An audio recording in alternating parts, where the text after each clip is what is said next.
प्रश्न है आप लोगों के सामने कि आई यूज माई नंबर सुविधा किस बैंक के द्वारा लॉन्च करी है। अब ऐसा कौन सा बैंक है जिसने ये सुविधा लॉन्च करी है कि I use my number, I use my number के आई यूज माई नंबर जो ये सुविधा है ये कौन से बैंक ने शुरू करी। तो ध्यान रखिएगा ये जो सुविधा शुरू करी है, चार ऑप्शन आप लोगों के पास है। कल से तो मैं आप लोगों के कमेंट पढ़ के तुरंत बताया करूंगा, लेकिन आज देख लीजिएगा कि ये सुविधा लॉन्च करी गई है सी यानी कि Jana small finance bank. Option C जो है वो इसका सही आंसर होगा। तो जन स्मॉल फाइनेंस बैंक ने यह सुविधा शुरू करी है। अब इस प्रश्न को पढ़ने से पहले हम थोड़ी सी जानकारियां पढ़ेंगे चारों ऑप्शन के बारे में। तो चारों ऑप्शन में सबसे पहले लिखा है एसबीआई, एसबीआई अर्थात state bank of India. State bank of India की अगर हम बात करें तो इसकी स्थापना कब हुई थी? इसकी स्थापना हुई थी 2 जून 1806 में। लेकिन जो इंपॉर्टेंट प्रश्न बनता है कि 2 जून 1806 में जब इसकी स्थापना हुई थी तो इसकी किस रूप में हुई थी? तो इसकी स्थापना हुई थी bank of Calcutta, bank of Calcutta के रूप में एसबीआई की स्थापना 2 जून 1806 में करी गई थी। और कलकत्ता से एक प्रश्न और भी आपका आता है कि भारत की राजधानी दिल्ली से पहले कहां थी? भारत की राजधानी अब तो दिल्ली है। 1911 में जॉर्ज पंचम का जो समारोह हुआ था उसमें भारत की राजधानी दिल्ली बना दी गई थी, लेकिन उस दिल्ली बनाने से पहले कौन सी थी? तो दिल्ली से पहले भारत की राजधानी कहां थी?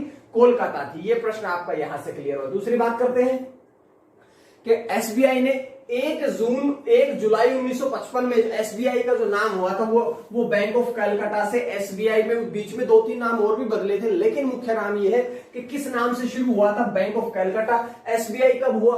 1 जुलाई 1955 में। और वर्तमान में इसके अगर हम अध्यक्ष की बात करें तो कौन है?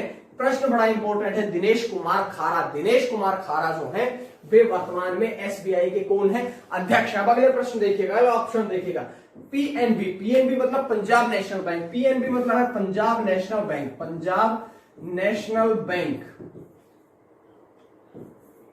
यहां से देखिएगा पंजाब नेशनल बैंक की स्थापना कब हुई थी? 12 अप्रैल 1894 में। पंजाब नेशनल बैंक की स्थापना 12 अप्रैल 1894 में हुई थी। इसके एमडी और सीईओ यानी कि एमडी मैनेजिंग डायरेक्टर, सीईओ मुख्य कार्यकारी अधिकारी कौन है? तो वर्तमान में एसएस मल्लिकार्जुन राव जो हैं वे पीएनबी के वर्तमान में एमडी और सीईओ है। अगला प्रश्न देखिएगा, अगला ऑप्शन है इंडियन ओवरसीज बैंक, जिसकी स्थापना हुई थी 10 फरवरी 1937 में। और इसके एमडी सीईओ कौन है?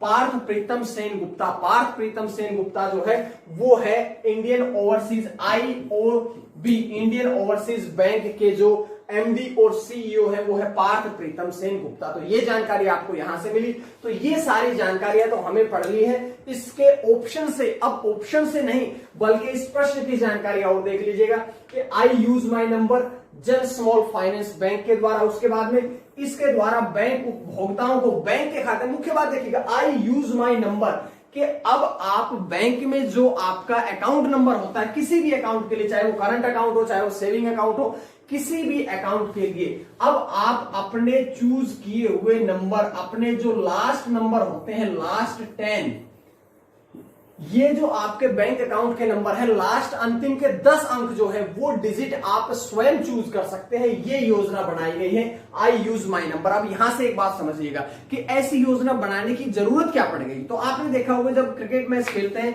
तो क्रिकेट जो खिलाड़ी है उनके पीठ पे या उनके कमर, उन पे टी शर्ट पे, उनके जो स्वेटर्स उन पे लिखा होता है उनके फेवरेट नंबर लिखे होते हैं, उनके फेवरेट नंबर लिखे होते हैं। तो इसी बात को ध्यान में रखते हुए, क्योंकि कुछ लोग जो हैं वो बहुत ज्यादा इस चीजों में मान्यताएं रखते हैं, उन लोगों का विश्वास जुड़ा होता है, उनकी आस्था जुड़ी होती है, और इसी का फायदा उठाते हुए आई यूज माई नंबर सुविधा जो है जन स्मॉल फाइनेंस बैंक ने शुरू करी है कि अपनी मर्जी से आप अपने 10 डिजिट चुन लीजिएगा। ठीक है, उसके बाद में बात करते हैं कि कुछ लोग, जैसा कि बताया कि कुछ लोग जो है कुछ नंबर्स को शुभ मानते हैं और उन्हीं के अकॉर्डिंग वो अपना बैंक अकाउंट नंबर या कोई भी नंबर रखना चाहते हैं। तो इस प्रकार की सुविधा ये शुरू कर दी गई। अब यहां से जन फाइनेंस स्मॉल बैंक, जब हमने 4 ऑप्शन पढ़े थे तो उन प्रश्नों में, उन ऑप्शन में हमने केवल जन स्मॉल फाइनेंस बैंक के बारे में नहीं पढ़ा था। ये देख लीजिएगा, इसकी टैगलाइन क्या है? इसकी टैगलाइन है पैसे की कदर, पैसे की कदर। बात करें इसके एमडी और सीईओ की तो अजय कंवल जो है वे इसके एमडी और सीईओ है। स्थापना कब हुई थी? 24 जुलाई 2006 में। और अगर हम इसके मुख्यालय की बात करें तो इसका मुख्यालय बेंगलुरु में इसका मुख्यालय जो कि कर्नाटक में है। तो इस प्रकार से पूरी जानकारियां जो थी वो इस पहले प्रश्न से हमारी समाप्त होती है। उसके बाद पहले प्रश्न के बाद हम बढ़ते हैं दूसरे प्रश्न की तरफ। तो देखिएगा दूसरा प्रश्न आप लोगों के सामने है कि भारत ने अरब सागर में पासेक्स युद्ध अभ्यास किस देश के साथ में शुरू किया। तो यहां से इंपॉर्टेंट रहेगा कि एक तो पासेक्स युद्ध अभ्यास जो है वो भारत देश जो है वो अपने मित्र देशों के साथ में इसका आयोजन करता है। मित्र देशों के साथ में मतलब कि इस एक्सरसाइज का, इस युद्धाभ्यास का प्रयोग जो है या आयोजन जो है वो भारत अपने मित्र देशों के साथ में करता है। तो यहां से देखिएगा 4 ऑप्शन है। अब पासेक्स, इससे पहले भी आपने मार्च में सुना होगा, उसके बारे में भी बात करेंगे, लेकिन इतना सा समझ लीजिएगा कि भाई अब इन 4 ऑप्शन में से कौन सा ऐसा ऑप्शन है, कौन सा ऐसा देश है जिसके साथ में भारत ने अब पासेक्स युद्ध अभ्यास शुरू किया है। तो अब ऐसा जो ऑप्शन रहेगा वो है इंडोनेशिया, यानी कि इस प्रश्न का जो आंसर है वो रहेगा ए, मतलब इंडोनेशिया। इंडोनेशिया ऐसा देश है जिसके साथ में भारत ने अब अपना पासेक्स युद्ध अभ्यास, सैन्य अभ्यास, नौ सैन्य अभ्यास जो है वो शुरू किया है। बात करते हैं इस प्रश्न के बारे में पूरी जानकारियां। तो इंडोनेशिया नौसेना के बारे में के साथ में भारतीय नौसेना ने शुरू किया है। यहां से इतनी सी जानकारी नहीं रहेगी। इसका उद्देश्य क्या है कि जो पासेक्स अभ्यास होता है, पासेक्स युद्ध अभ्यास होता है, इसका मुख्य उद्देश्य ये होता है कि भारत के साथ जो पड़ोसी देश है, भारत के जो मित्र देश है, उन देशों के साथ में पारस्परिक सहयोग बढ़ सके और आपस की समझ जो होती है, जो दो देशों की समझ होती है, उस समझ में सुधार कर सके। यही इसका मुख्य उद्देश्य होता है। यहां से बात करेंगे कि भारत के कौन से युद्धपोत ने इसमें भाग लिया। तो आईएनएस शारदा, और हेलीकॉप्टर की बात करें तो चेतक हेलीकॉप्टर, आईएनएस शारदा और चेतक हेलीकॉप्टर दोनों ने इस युद्धाभ्यास में भारत का प्रतिनिधित्व किया। भारत की तरफ से इन दोनों जहाज और हेलीकॉप्टर ने इसमें इस्तेमाल किए गए। तो उसके बाद बात करते हैं कि इस युद्ध अभ्यास का प्रयोग पहले बता चुका हूं कि भारत देश जो है वो अपने मित्र देशों के साथ में करता है, लगातार करता रहता है। साथ साथ में अगर एक प्रश्न और भी इंपॉर्टेंट पढ़ना चाहे कि भारतीय नौसेना, इंडियन नेवी के नौसेना प्रमुख कौन है, तो एडमिरल करमबीर सिंह। एडमिरल करमबीर सिंह जो हैं वे वर्तमान में भारतीय नौसेना के कौन है, अध्यक्ष हैं। ठीक है। उसके बाद में इंडोनेशिया के साथ में शुरू हुआ है कि Indian and Indonesia have the exercise. ये एक्सरसाइज हुई है भारत और इंडोनेशिया के बीच। तो यहां से देखिएगा इंडोनेशिया के बारे में भी थोड़ी सी जानकारियां पढ़ते हैं, क्योंकि आपने ऐसा एग्जाम में देखा होगा कि आपके राजधानियां पूछते हैं, प्रधानमंत्री पूछते हैं, मुद्रा पूछते हैं, तो ये सारे प्रश्न भी हमारे क्लियर हो जाते हैं। यहां से देख लीजिएगा इंडोनेशिया, राष्ट्रपति कौन है, जोको विडोडो। राजधानी कहां, जकार्ता। मुद्रा कौन सी है, इंडोनेशियाई रुपया। इंडोनेशियाई रुपया। और इंडोनेशिया से एक बात और ध्यान रखिएगा कि इंडोनेशिया ऐसा देश है जहां पर सबसे ज्यादा मुस्लिम आबादी जो है, वो ऐसा देश कौन सा है विश्व में, तो ऐसा देश भी कौन सा है, इंडोनेशिया। यानी कि मुख्य रूप से इस इंडोनेशिया देश में विश्व की सबसे ज्यादा मुस्लिम आबादी वाला देश कौन सा है, इंडोनेशिया है। तो ये सारी जानकारी हमने पढ़ी। लेकिन देखिएगा पिछले कुछ दिनों में, पिछले 3-4 महीनों में जो मुख्य आपके एक्सरसाइज हुए हैं 2-3, उनके बारे में भी हम चर्चा करेंगे। सबसे पहले बात करेंगे कि मैरीटाइम सिक्योरिटी बेल्ट 2021 संयुक्त नौसेना अभ्यास था। किन किन के बीच में हुआ, ईरान, भारत और रूस। ईरान, भारत और रूस 3 देशों के बीच का संयुक्त सैन्य अभ्यास था। कब हुआ था, इसका आयोजन 16 और 17 फरवरी 2021 में किया गया था। इसी वर्ष की बात कर रहा हूं, 2 महीने पुरानी बात कर रहा हूं। इसका उद्देश्य क्या है कि क्षेत्र में समुद्री व्यापार की सुरक्षा को बढ़ाने के, जो समुद्री व्यापार होता है, आपने देखा होगा कि समुद्री व्यापार के द्वारा भी लुटेरे जो हैं वो समुद्री जहाज को लूट लेते हैं, समुद्री जो आपके मछुआरे हैं उन पे आक्रमण करते हैं। तो इस प्रकार की दिक्कतों को निपटान करने के लिए ये किया गया था। उसके बाद में एक और 10 सेकंड संयुक्त सैन्य अभ्यास किस किस के बीच में, भारत और उज्बेकिस्तान की सेनाओं के बीच। भारत और उज्बेकिस्तान की सेनाओं के बीच में 10 सेकंड सैन्य संयुक्त अभ्यास हुआ था। कहां पर हुआ था, रानीखेत में। रानीखेत कहां है, उत्तराखंड में। तो उत्तराखंड के रानीखेत में हुआ था। और इस अभ्यास का ये दूसरा संस्करण है। मतलब जो 10 सेकंड से आप लोगों ने समझ जाना है, सेकंड का मतलब दूसरा, कि दूसरा इसका संस्करण है। उसके बाद में देखिएगा जो 19 मार्च तक चला था, 19 मार्च तक चला था। उसके बाद में इसका उद्देश्य क्या है, इसका उद्देश्य है कि जो पहाड़ी क्षेत्र है, जो ग्रामीण क्षेत्र है या शहरी परिदृश्य, किसी भी क्षेत्र में आतंकवाद विरोधी अभियानों में कुशलता हासिल की। जो आतंकवाद जो अभियान करते हैं, अपने आतंकवादियों का दमन करना, समाप्ति करना, खात्मा करना ही इस उद्देश्य का, इसका मुख्य उद्देश्य। यहां से इंपॉर्टेंट बात थी।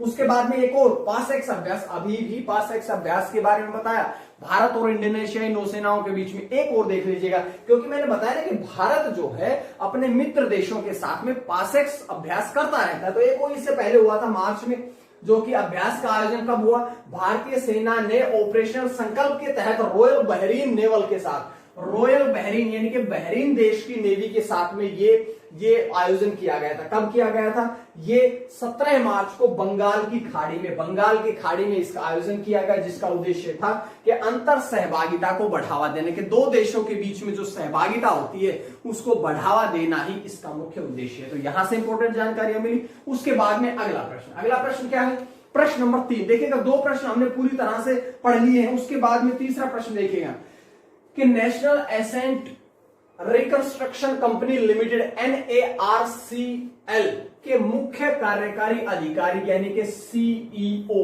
मुख्य कार्यकारी अधिकारी कौन बने हैं। तो यहां से 4 प्रश्न आप लोगों के सामने है कि इस कंपनी के या इसके NARCL के मुख्य कार्यकारी अधिकारी कौन बने। तो कौन बने हैं, पद्म कुमार M नायर, यानी कि इसका आंसर जो होगा वो इसका आंसर होगा बी। तो ये जानकारी आपको यहां से मिल जाती है। लेकिन देखिएगा ऑप्शन तो 4 है, चारों में इंपॉर्टेंट नाम लिखे, सुंदर पिचाई, जेन कुम, केविन सिस्ट्रोम, सारे इंपॉर्टेंट नाम है। तो चारों के बारे में भी पढ़ लेते हैं कि सुंदर पिचाई कौन है, वे भी CEO हैं। कौन सी कहां के किसके, तो गूगल के CEO कौन है, सुंदर पिचाई।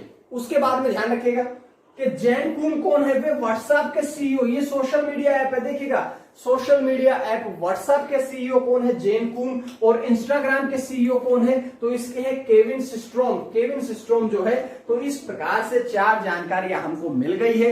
और यहां से एक इस प्रश्न के साथ साथ एक जानकारी अलग, दूसरी जानकारी अलग और तीसरी जानकारी। तो प्रश्न की जानकारी तो मिलती है आपको, साथ में 4 ऑप्शंस की जानकारी भी बहुत इंपॉर्टेंट होती है, ये भी आपको जाननी चाहिए। अब देखिएगा इस प्रश्न के बाद में, तो ये है आपके पद्म कुमार M नायर, वर्तमान में SBI central bank of India में स्ट्रेट एसेट्स रिजर्वेशन ग्रुप के मुख्य महाप्रबंधक थे। जो NARCL मतलब national asset reconstruction company limited उधारदाताओं के तनावग्रस्त संपत्तियों के लेने के लिए एक प्रस्तावित अशोध बैंक है, जो कि 2021-22 के बजट में भारत देश की जो वित्त मंत्री है निर्मला सीतारमण, जो कि वित्त मंत्री और कॉर्पोरेट मामलों की मंत्री हैं, उन्होंने भी ये घोषणा करी गई थी कि जो उधारदाता है उनकी मौजूद परिसंपत्तियों को समेकित करने और उनके संकल्प को पूरा करने के लिए घोषणा कर दी गई थी। मतलब कि जो संपत्तियां होती है उन संपत्तियों को वापस से उनके भरपाई करने के लिए घोषणा करी गई थी, सिंपल सी बात है। और इसका जो उधारदाताओं को भरपाई करेगी तो 15% तो करेगी ये कंपनी, यानी कि NARCL जो है ये तो 15% इसकी भरपाई करेगी। अब 100 में से 15 अगर हम हटाएं तो बचते कितने हैं, 85%। अब इस 85% का भुगतान कौन करेगा, तो इस 85% का जो भुगतान है वो भारत सरकार करेगी। भारत सरकार जो है इस बचे हुए 85% का भरपाई करेगी। अब यहां से प्रश्न नंबर 4 आप लोगों के सामने, प्रश्न नंबर 4 क्या है, देखिएगा कि ईवा नामक चैटबॉट किसके द्वारा लॉन्च किया गया है। 4 ऑप्शन आप लोगों के पास है, बल्कि चारों के चारों बैंक ही है। इससे पहले भी एक बैंक का प्रश्न आ चुका है जिसका जन स्मॉल फाइनेंस बैंक आंसर था, जो कि आपकी नई सुविधा लॉन्च करी गई थी, आई यूज माई नंबर। लेकिन अब अगली एक और सुविधा कि ईवा नामक चैटबॉट किसके द्वारा लॉन्च करी गई। तो 4 प्रश्न ऑप्शन आप लोगों के पास है, यहां से आपने बताना है कि इसका आंसर क्या है। इसका आंसर है HDFC बैंक। और यहां से मैं आपको बताता हूं, इसके आंसर में मैं आपको एक बड़ी इंपॉर्टेंट बात और बताऊंगा जो आप लोगों ने नहीं सुनी होगी। तो देखिएगा HDFC बैंक तो इसका आंसर रहा। लेकिन बाकी 3 ऑप्शन का क्या, बाकी 3 ऑप्शन में सबसे पहले लिखा है बैंक ऑफ महाराष्ट्र। बात करते हैं बैंक ऑफ महाराष्ट्र की स्थापना कब हुई थी, तो 16 सितंबर 1935, 16 सितंबर 1935 में बैंक ऑफ महाराष्ट्र की स्थापना हुई थी। अब इंपॉर्टेंट प्रश्न जो दूसरा बनता है वो कि इसके MD CEO कौन है, तो AS राजीव जो है इसके MD और CEO है। बात करेंगे RBI Reserve Bank of India 1 अप्रैल 1935, 25वें गवर्नर कौन है, 25वें गवर्नर कौन है, शक्तिकांत दास। भारत के 25वें गवर्नर कौन है, शक्तिकांत दास। उसके बाद में देखिएगा option C central bank of India जो है इसकी स्थापना 21 दिसंबर 1911 में हुई थी। एमडी सीईओ कौन है? एम वी राव जो है वे इसके एमडी और सीईओ है। तो ये सारी जानकारियां हमें यहां से मिल जाती है। उसके बाद आगे चलते हैं देखेंगे इस प्रश्न के बारे में कि एचडीएफसी बैंक ने तो ये चैटबॉट लॉन्च किया है। अब बात करते हैं इसका उद्देश्य क्या है कि जो ग्रामीण उपभोक्ता हैं उनके लिए बैंकिंग सेवाएं सुलभ बनाना, बैंकिंग सेवाएं ग्रामीण इलाकों में सुलभ बनाना। अब आपको एक बात और पता होनी चाहिए, अब हम कितने ही एडवांस हो जाए, अब आपने समझना है कि उसके बाद में जो शहरी है, शहर में हमेशा जो ऑनलाइन सुविधाएं हैं, जो आपका वाईफाई कनेक्शन होता है वो शहरों में होता है, लेकिन गांव अभी तक इस ऑनलाइन से पिछड़े हुए हैं। अब आपको समझना पड़ेगा ये बात कि अगर हम बात करें कि गांव और शहर की, तो गांव कितने एडवांस है या शहर कितने एडवांस है, क्योंकि शहर जो है वो वास्तव में एडवांस है गांव की अपेक्षा। गांव में अभी तक नेट की सुविधाएं या पूरी तरह से सुविधाएं जो है वो नहीं हो पाई है। इसी को ध्यान में रखते हुए ये चीजें शुरू करी गई है। अब इसके द्वारा क्या होगा कि खाता खोलने, लेन देन करने और बैंकिंग कार्य करने के लिए आसानी से पूरी जानकारियां ऑनलाइन या डिजिटल रूप में प्रदान कर दी जाएंगी कि आप ऑनलाइन खाता खोल सकते हैं, आप ऑनलाइन सिग्नेचर कर सकते हैं, अब आप ऑनलाइन सारे काम कर सकते हैं। इसीलिए एक ईवा नामक चैटबॉट जो था वो एचडीएफसी बैंक ने शुरू किया। और अब आप समझिएगा एचडीएफसी बैंक के बारे में देखिएगा। सबसे पहले जो आपको इंपॉर्टेंट बात बताने वाला था वो ये है कि एचडीएफसी बैंक हम पढ़ते हैं, लेकिन हम इस एचडीएफसी बैंक की जो फुल फॉर्म है वो बहुत ही कम जानने का प्रयास करते हैं। तो सबसे पहले housing development finance corporation limited, housing development finance corporation limited जो है वो है एचडीएफसी बैंक की फुल फॉर्म। उसके बाद में मुख्यालय कहां पे है? मुंबई महाराष्ट्र में इसका मुख्यालय है। एमडी सीईओ कौन है? अभी देखिएगा एमडी सीईओ की बात करें तो शशिधर जगदीशन। इससे पहले भी हमने एक प्रश्न पढ़ा था, वहां भी हमने चार बैंक के बारे में पूरी जानकारियां प्राप्त कर ली थी। अब उसके बाद में एक और बात है कि 3 बैंक 4 बैंक के बारे में यहां से पढ़ लिए। तो इस प्रकार से हमारा लगभग हर दिन जो है रिवीजन हो जाता है इन सब चीजों का। टैगलाइन क्या है? We understand your world. We understand you are नहीं है, यूर है। We understand your world. उसके बाद में इसकी स्थापना कब हुई थी? तो अगस्त 1994 में इसकी स्थापना हुई थी। अब यहां से हमारी जानकारियां खत्म होती है। अब अगला प्रश्न, पांचवा प्रश्न आप लोगों के सामने है कि श्री अरविंदो सोसाइटी के आरोप छात्रवृत्ति कार्यक्रम का शुभारंभ जो है वो किस राज्य ने किया है? इसका शुभारंभ। तो इसका 4 ऑप्शन आप लोगों के पास है। इसकी जो स्थापना करी है या इसका शुभारंभ जो किया है वो किसने किया है? तो 4 ऑप्शन में देखिएगा त्रिपुरा जो है वो आपका आंसर राइट होगा। यानी कि त्रिपुरा जो राज्य है इसने अब अरविंदो सोसाइटी के औरों छात्रवृत्ति कार्यक्रम का शुभारंभ किया है। उसके बाद में इस प्रश्न की जानकारी है, उद्घाटन किसने किया है? तो इसका उद्घाटन किया है राज्य के शिक्षा मंत्री रतन लाल नाथ ने जो इसकी शुभारंभ किया, इसका उद्घाटन किया है। अब यहां से देखिएगा ये कार्यक्रम जो है ये छात्रों को मासिक छात्रवृत्ति प्रदान करता है, ताकि वे प्रतिदिन उनका 10 मिनट का टेस्ट लिया जाएगा, इसके लिए उन्हें मासिक छात्रवृत्ति प्रदान करता है। ठीक है। अब इसमें इस क्विज में जो बेहतर प्रदर्शन करेगा, इस क्विज में जो उनका 10 मिनट का जो क्विज होगा, इसमें जो बेहतर प्रदर्शन करेगा उनके लिए ये जो आपका छात्रवृत्ति कार्यक्रम शुरू किया गया। उसके बाद में देख लीजिएगा इससे राज्य के छात्रों में प्रशिक्षण को सुदृढ़ किया जाएगा। राज्य जो है उसके जो छात्र हैं उनके प्रशिक्षण को सुदृढ़ किया जाएगा, यही इसका मुख्य उद्देश्य है। जानकारियां मिली, इंपॉर्टेंट जानकारी की तरफ अब भी बढ़ते हैं हम। त्रिपुरा क्या है? देखिएगा त्रिपुरा भारत का राज्य है, इसके बारे में पूरी जानकारियां। राजधानी कहां है? अगरतला। जिले कितने हैं? 8। गठन कब हुआ था? 21 जनवरी 1972। उसके बाद में देखिएगा इसके अगर हम बात करना चाहें, राज्यपाल कौन है? रमेश बैस। मुख्यमंत्री कौन है? विप्लव कुमार देव, जो कि भाजपा पार्टी के हैं। विधानसभा की 60 सीटें, राज्यसभा की 1, लोकसभा की 2, विधानसभा की 60, लोकसभा 2, राज्यसभा की 1 सीटें हैं। कहां से? ये है हमारे त्रिपुरा से। तो जानकारी मिली। 5 प्रश्न के पश्चात हम बढ़ते हैं आज के प्रश्न की तरफ। आज का प्रश्न आप लोगों के सामने है, आज का प्रश्न आप लोगों के सामने है कि life in a clock tower valley एक पुस्तक है, क्योंकि आपके एग्जाम में पुस्तकों से संबंधित प्रश्न भी पूछे जाते हैं। तो यहां से देखिएगा अगले प्रश्न, ये आपने जवाब देना है आज के लिए। अब आपने ये आज का जवाब देना है। कल भी तो मैंने प्रश्न पूछा था, उस कल के प्रश्न का क्या? कल के प्रश्न का जवाब ये है कि जोधपुर के मियों का बारा जो रेलवे स्टेशन जो कि जोधपुर में है, इसका नाम बदल के क्या कर दिया गया? महेश नगर। इसका नाम बदल के क्या कर दिया गया? महेश नगर कर दिया गया। इसके बारे में देखिएगा एक बड़ा ही शानदार जवाब दिया है धीरज चौबे ने बड़ा शानदार जवाब दिया है कि इस गांव की आबादी लगभग 1400 लोगों की है। हिंदू ने पहले इसमें बताया कि स्वतंत्रता से पूर्व अवधि के दौरान गांव का मूल नाम क्या था? महेश रोबड़ो था, और एक समय में इसका नाम बदल दिया गया, यह देखते हुए कि मुसलमानों द्वारा बसाया हुआ है, नाम परिवर्तित कर दिया गया। उसके बाद में गृह मंत्रालय राज्य सरकार से एक प्रस्ताव प्राप्त होने के बाद गांव, कस्बे, शहर, रेलवे स्टेशनों के नाम बदलने के मुद्दे की जांच करता है कि अगर आप गांव, कस्बे, शहर ना किसी का भी नाम परिवर्तित करना होता है तो गृह मंत्रालय जो है वो आपकी अर्जियों को सुनता है, और इसके बाद केंद्रीय एजेंसियों से परामर्श किया जाता है।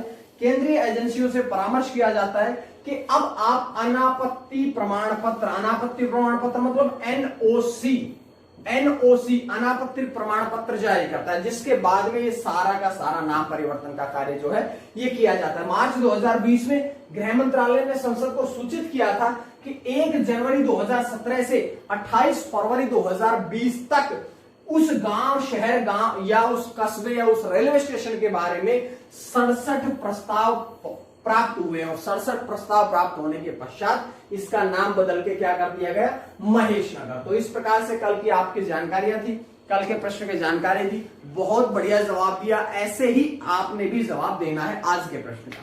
अगला छठा प्रश्न है कि 15वां शेख जायद बुक पुरस्कार जीतने वाली पहली भारतीय मूल की महिला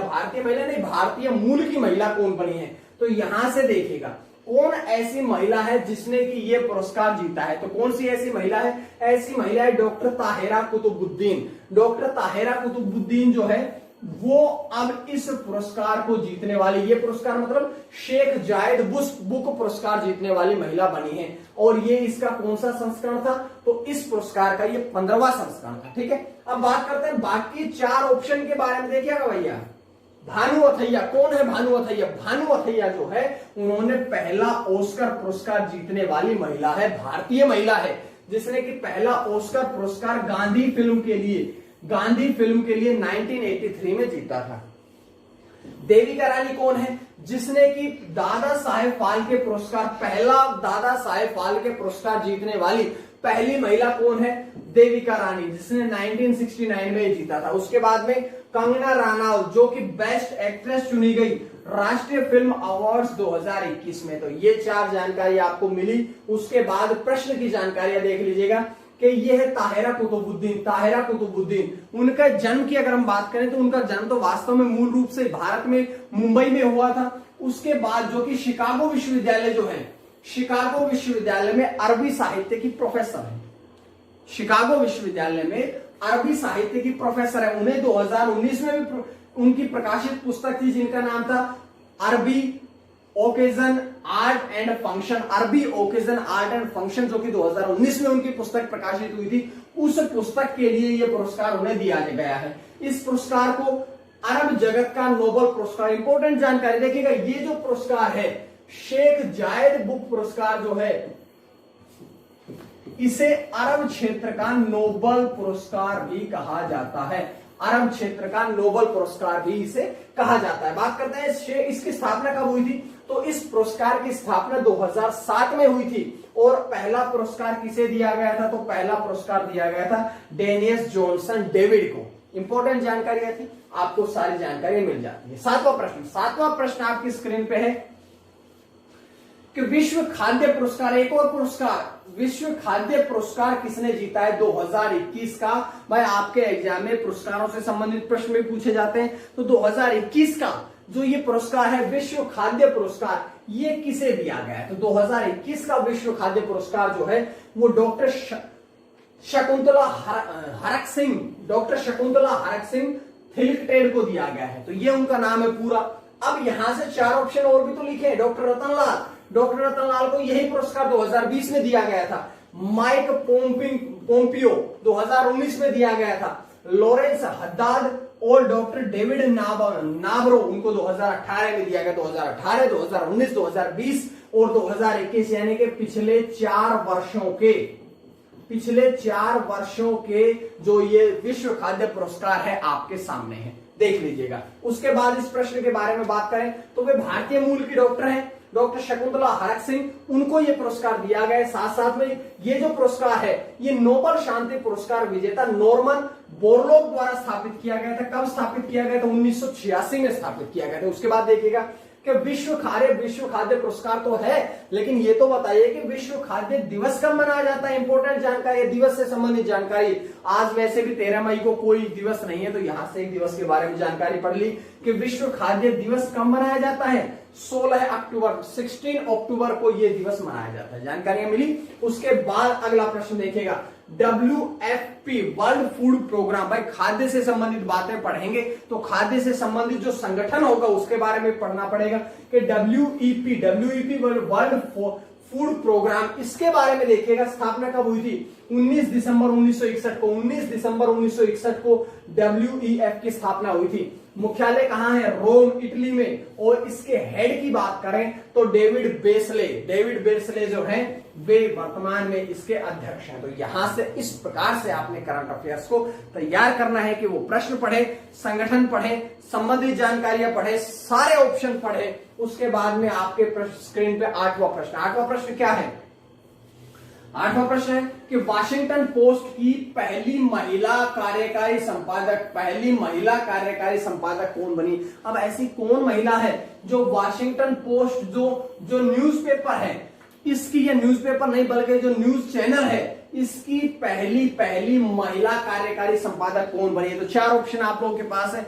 यहां से देखिएगा सैली बुज़बी, यानी कि इस प्रश्न का जो ऑप्शन सही रहेगा, आंसर रहेगा, वो कौन सा रहेगा? वो रहेगा आपका सैली बुज़बी। यहां से आपको जानकारी मिली। अब आपसे बात करते हैं ऑप्शन के बारे में। सना मारिन भी तो महिला है, विश्व की सबसे कम उम्र की मात्र 34 ईयर्स की महिला जिनको प्रधानमंत्री बना दिया था। विश्व की सबसे युवा प्रधानमंत्री बनी थी कौन से देश की? फिनलैंड की बनी थी। ये जानकारी मैं आपको बहुत बार देता हूं। उसके बाद हिलेरी क्लिंटन कौन है? कि अमेरिका की पहली महिला राष्ट्रपति बनी नहीं थी, राष्ट्रपति के लिए उम्मीदवार बनी थी जब बराक ओबामा के 8 वर्ष का कार्यकाल पूरा होने के पश्चात हिलेरी क्लिंटन बनी थी, जो कि डोनाल्ड ट्रंप से हार गई थी। अब एक बात और देखिएगा, एक प्रश्न और बताइएगा कि जो अमेरिका है, अमेरिका के राष्ट्रपति का कार्यकाल ज्यादा से ज्यादा कितने वर्ष का होता है? कि एक आदमी अमेरिका का राष्ट्रपति ज्यादा से ज्यादा कितने साल के लिए बन सकता है? तो ये बात आप समझ लीजिएगा कि ज्यादा से ज्यादा कितने साल के लिए? 8 साल के लिए बन सकता है, इससे ज्यादा नहीं बन सकता। समझ में आई बात? अगला ऑप्शन देखिएगा कि पिंग लियुआन कौन है? वे भी प्रथम महिला है। प्रथम महिला कहां की है? चीन की है, क्योंकि चीन के जो राष्ट्रपति है शी जिनपिंग की पत्नी है। और आपको ये बात पता होना चाहिए, जब आप संविधान पढ़ते हैं, जब आप राष्ट्रपति पढ़ते हैं, तो आपको पता होगा कि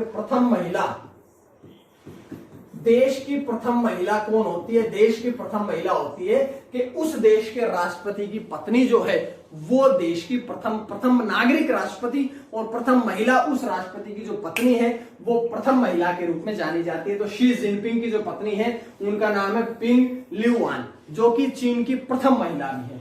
उसके बाद में देखिएगा प्रश्न की जानकारियां कि अगर हम बात करें सैली बुज़बी की, तो वे समाचार पत्र के 143 वर्षों के इतिहास में न्यूज रूम का नेतृत्व करने वाली पहली महिला भी बनेगी। बात मैं बता चुका हूं आपको। अब देखिएगा उनका कार्यकाल कब से शुरू होगा? तो उनका कार्यकाल अभी नहीं, अगले महीने, अभी तो मई चल रहा, मई के बाद जून 1 जून 2021 से वो न्यूज रूम को संभालने वाली, नेतृत्व करने वाली पहली महिला बनेगी। उसके बाद में देखिएगा कि इससे पहले भी वे एसोसिएटेड प्रेस की कार्यकारी संपादक और वरिष्ठ उपाध्यक्ष के पद पर रह चुकी है। उसके बाद में देखिएगा कि उन्होंने किनका स्थान लिया है, तो उन्होंने मार्टिन बैरन मार्टिन बैरन का स्थान लिया है, जो कि फरवरी 2021 में भाई मार्टिन जो थे वो अपने सेवानिवृत्त हो गए थे, रिटायर हो गए थे, जिसके बाद में अब कौन आई है, सैली बुशबी।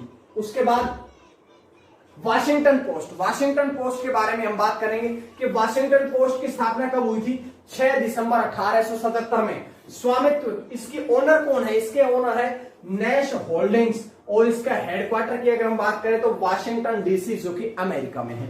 जानकारी आपको मिली। उसके बाद आप आज का नवा प्रश्न क्या है कि किस देश ने माउंट एवरेस्ट शिखर पर विभाजन रेखा बनाने की घोषणा। ऐसा कौन सा देश है जिसने कि माउंट एवरेस्ट पर भी विभाजन रेखा कर दी कि भाई हमारे देश के व्यक्ति जो है अगर माउंट एवरेस्ट चढ़ेंगे तो और देशों के लोगों से, और देशों के पर्वतारोहियों से अलग लाइन हमारी बना दी जाए, हमारा देश का यहीं से जाएगा व्यक्ति अगर पर्वतारोहण करेगा तो ऐसा देश कौन सा है, चीन। पहले कोरोना वायरस फैलाई, उसके बाद में 5B इनका रॉकेट आ पड़ा, उसके बाद में अब नई चीज बना दी है कि विभाजन रेखा का मतलब है कि माउंट एवरेस्ट पर जो भी व्यक्ति चढ़ेगा चीन का, वो अन्य देशों से अलग लाइन से जाएगा। अन्य देश के कहीं से भी जाओ, उनके लिए अलग लाइन बनाओ। तो ये कौन से देश ने कर दिया भाई, चीन ने कर दिया। उसके बाद में देखिएगा उद्देश्य क्या है कि जो एवरेस्ट पर चढ़ेगा उनके साथ में ये पर्वतारोही नहीं करेंगे, इनके लिए अलग से लाइन बनाओ। उसके बाद में ये कदम किस लिए उठाया गया, कोरोना वायरस के कारण। सबसे पहले तो कोरोना वायरस फैला दिया, उसके बाद में अलग लाइन दो इनको कि इस विभाजन रेखा को तिब्बती पर्वतारोहण गाइड द्वारा ये अलग से रेखा बनाई जाएगी। ठीक है। उसके बाद में देख लीजिएगा आज के अंतिम प्रश्न की तरफ कि स्कॉटलैंड की संसद में पहली निर्वाचित सिख सदस्य कौन बनी है, कौन बनी है। तो यहां से देख लीजिएगा कि ऐसी कौन सी महिला है जो कि यहां से बनी है। अच्छा, पर्वतारोहण से एक प्रश्न याद आया, पर्वतारोहण पे चलते हैं। देखिएगा पर्वतारोहण की बात हो रही है तो एक प्रश्न और बताइएगा कि विश्व में सबसे ज्यादा बार माउंट एवरेस्ट पर चढ़ने वाले व्यक्ति का नाम क्या है। सबसे ज्यादा बार कौन चढ़े हैं, कितनी बार चढ़े हैं। तो मैं आपको याद दिलाऊं, कल मैंने बताया था कि सबसे ज्यादा बार 25 बार कौन चढ़े हैं, 25 बार चढ़े कामी रीता, जो कि कहां के हैं, नेपाल के हैं। नेपाल के व्यक्ति जो है कामी रीता, वो 25 बार एवरेस्ट पर चढ़े हैं। तो ये जानकारी आपको मिलती है। तो ये जानकारी इस प्रकार की जो जानकारी है वो आपने पढ़नी पड़ेगी। समझ में आ रही है ना बात। उसके बाद देख लीजिएगा यहां से इस प्रश्न का ऑप्शन रहेगा पाम गोसल जो है वो स्कॉटिश संसद में या स्कॉटलैंड की संसद में निर्वाचित होने वाली पहली सिख सदस्य है। और उन्हें ये देखिएगा, उन्हें स्कॉटिश संसद के कंजर्वेटिव सदस्य के रूप में चुना गया है। इससे पहले 2015 में उन्हें कौन सा पुरस्कार दिया गया, महिला लीडर्स बिजनेस अवार्ड। और 2018 में कौन सा दिया, पब्लिक सर्विस अवार्ड दिया गया। उसके बाद में वे ब्लैक एशियन और अल्पसंख्यक जातीय की सह संस्थापक और अध्यक्ष भी रही है। तो ये उनके बारे में पढ़ी। लेकिन स्कॉटलैंड की संसद में चुनी गई है। तो स्कॉटलैंड के बारे में देख लीजिएगा, राजधानी कहां है, एडिनबर्ग। यूनाइटेड किंगडम का एक देश है जो कि उसके उत्तर में स्थित है, और ये एक पहाड़ी देश है। तो पूरी जानकारी आपको यहां से मिली। इसी प्रकार से डेली करंट अफेयर्स में आपके सामने लेके आता रहूंगा।